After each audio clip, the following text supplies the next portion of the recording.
what can we do to have more capital in the hands of startups, and what can we do to see more exits? So I think, see, from a, when I look at all my portfolio, like Shraddha, and what is important, and there are multiple ways to get exits, right? And one is M&A, for which you need buyers either in India or outside of India. That is number one.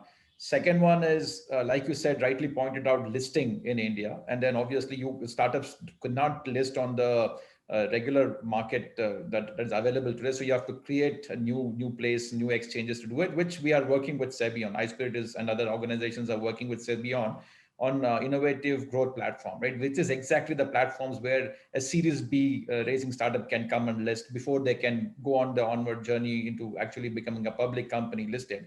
That is the second one. And the third one that people are also talking about is, ability for the startups to list directly outside in India, even though they are a private limited company, right? So they don't have necessarily list in India to list outside, but let them list directly outside, and that will greatly increase the confidence of the US investors also, right? Investors coming from outside, they see the opportunity that a startup that is domiciled in India can suddenly list in anywhere outside of India without having to necessarily go public, which is fairly hard to go public in India for a startup.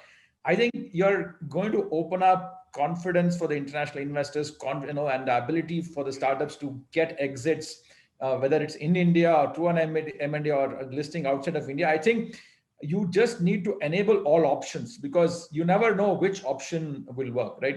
We started off with this, the a platform where you could list, but that didn't really take off. And that's what SEBI is doing with us now, saying, how can we now translate that into something that is more amenable, where, you have increased the potential for startups to fix. And we have done a lot of work with SEBI in enabling that.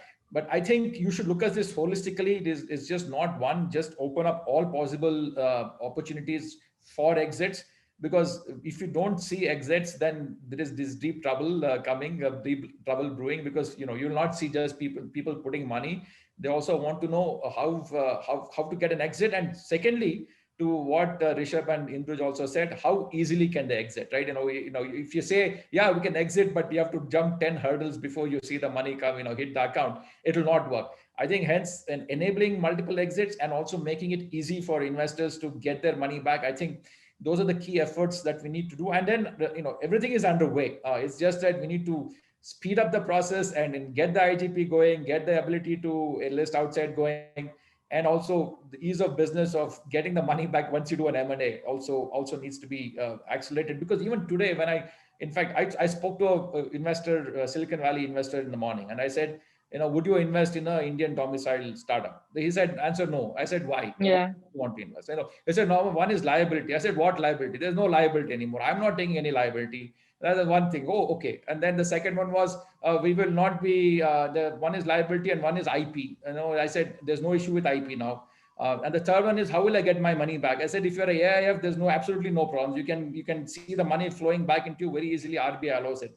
So I think there is a lot of perceptions that is still sitting out there. So by opening up these platforms and enabling, increasing the confidence of people outside the country will go a long way. And we need external capital. We just cannot say that all capital will come from India, and that's not Yeah. work. If you want to go from 10 billion that was invested to 50, you got to get external capital, right? Because the ratio is 1:4:10 between India, China, and US in terms of the capital availability.